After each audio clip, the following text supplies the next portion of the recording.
ডার্বির ৪৮ ঘন্টা আগেই সেভেরিও টোরোর বিকল্প পেয়ে গেল ইস্টবেঙ্গল। কোস্টারিকার ৩২ বছর বয়সী স্ট্রাইকার ফেলিসিও ব্রাউন ফ্রপস। এর আগে তিনি চাইনিজ লিগে ও জার্মানি লিগে খেলেছেন।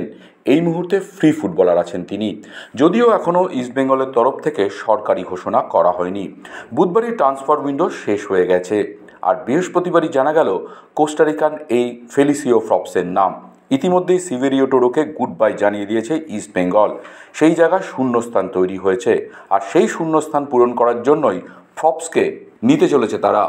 বুধবার বোরা হেরেরার পরিবর্তে হিসাবে ভিক্টর ভাস্কুয়েজের নাম সরকারিভাবে ঘোষণা করেছে ইস্টবেঙ্গল। এখন দেখার সেভেরিও টোরোর বিকল্প হিসাবে ফেলিসিও ব্রাউন ফ্রপসের নাম কবে ঘোষণা করে ইস্টবেঙ্গল।